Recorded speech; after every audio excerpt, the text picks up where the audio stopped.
Ladies and gentlemen, welcome to my ECU Job guide. In this guide, I'll be showing you some tips and tricks on how you can complete the ECU job inside of the Los Santos Tuners DLC in the most effective way. First up, of course, you can access these through the new auto shop. If you want to know more about how to get it started, etc., then check out the eye in the top of your screen for a full guide for that. The contracts are randomly generated contracts, so it might mean that you don't even see this one in your first 3, so just keep playing contracts until you see it.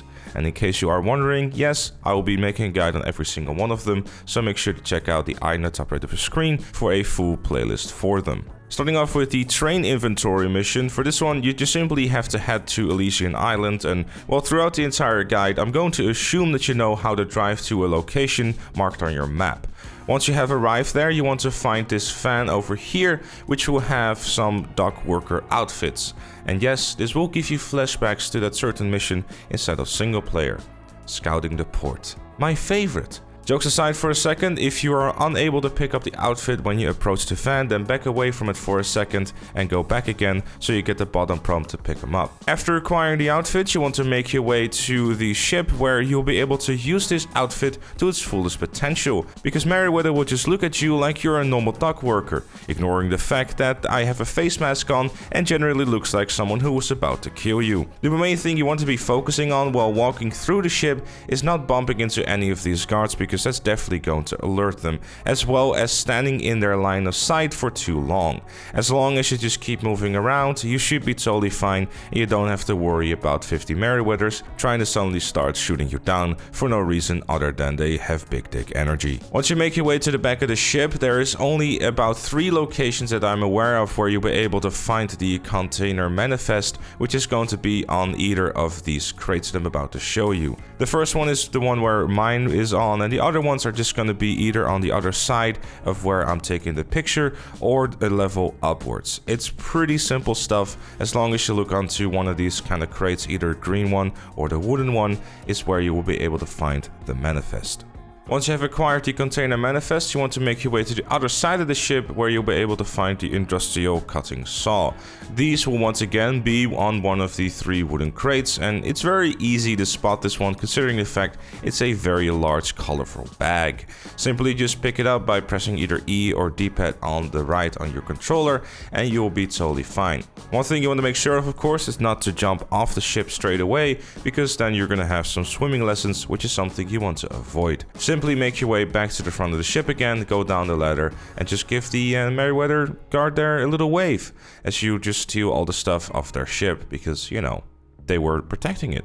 Really, truly. After that, of course, just simply make your way back to the auto shop, deliver the stuff, and move on to the next mission, which is going to be the schedule mission, which will require you to either go to the quarry in Davis Courts or the power station. The mission will be both the same. It will task you to find the train there, which I'm sure is going to be very difficult to spot a train, which is the size of an absolute unit. When you found the train, you just simply want to whip out your phone and take a picture of it, and after that just send that to 60. You will then be tasked to wait until 60 sends you another message, but to kind of give you a little bit of a spoiler, you want to go to the other side of the train and there will be some brakes you have to take a picture of as well. Again, just take a picture of one of the brake cylinders and send it to 60 too. After that, you want to make your way to the control tower, but I want to give you one very good warning. If you just did the mission with a dock outfit, it doesn't work inside of this mission, so don't be like me and be like, I'm gonna be invincible, which you are definitely not.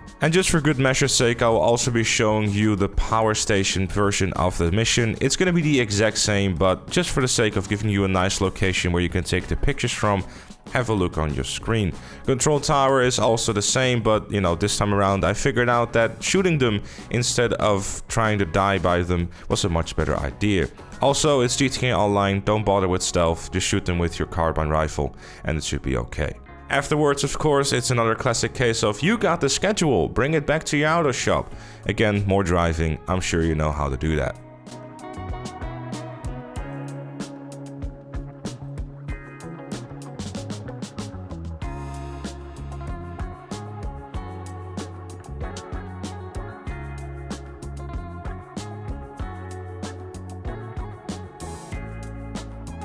And then it's time for the big event, the finale of the 3-part job. The ECU job itself is not a mission that is too difficult, however there's a few things that are a little bit important before we start.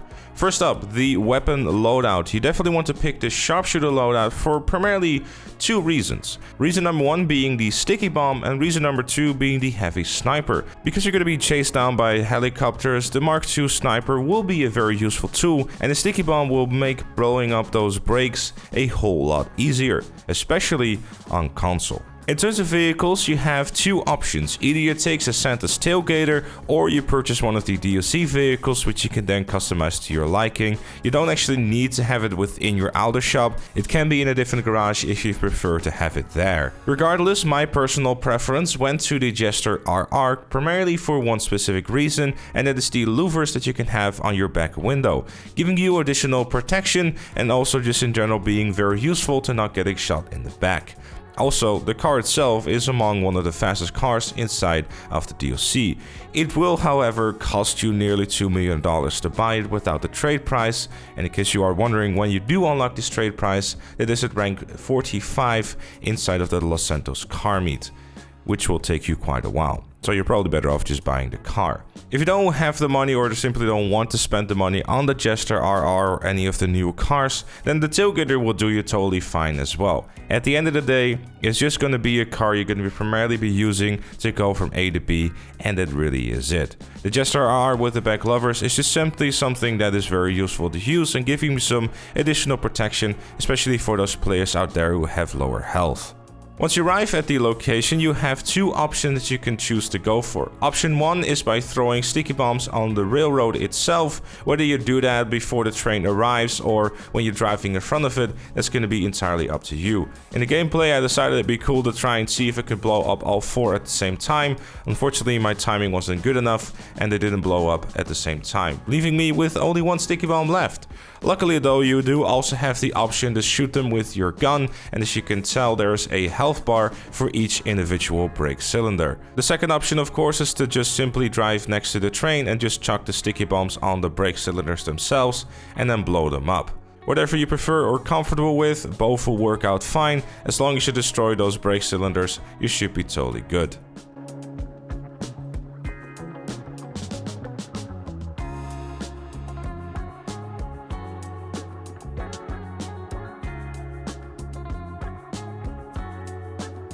Once you have destroyed the brake cylinders and the train has come to a stop, you want to make sure to shoot down the helicopter first before you move on. Either you can try to do that by just simply shooting the helicopter a couple of times with your Mark II sniper rifle, or try and shoot out the helicopter pilot. Regardless, it can be a little bit annoying to have on you at all times, considering it can hit pretty hard. Once you have done that, Santa will send you a text with the container codes that you have to find. Now luckily, you can very easily find these on the side of the crate like shown on screen. Simply look for the container numbers, which will have the ECUs in there. Once you have them, just simply saw them open, grab the ECUs, and you're off to the races. The helicopters and enemies that will spawn while you're trying to search through the crates don't have that great of accuracy and mostly are just there to kind of cause a distraction rather than actually doing any damage. If you want to add some additional style points, of course you can try to snipe out the pilot out of the buzzard with your Mark II sniper, but that's entirely up to you. Simply keep looking for those crates and those container numbers until you find them, and you should be good to go and deliver those ECUs to Mr. Moody Man. And that is all there is to it. That is how you complete the ECU job contract. If you liked it and found it useful, make sure to leave it a like. Subscribe for more guides coming your way very soon. And if you really like what you see on the channel, consider becoming a member, like Chloe, Robert, Alus Fire, Captain Price, Shakulu, and Dr. Strangelove. Join them and all the other fellow members by clicking the join button down below. Thank you again for watching, and I'll see you all later.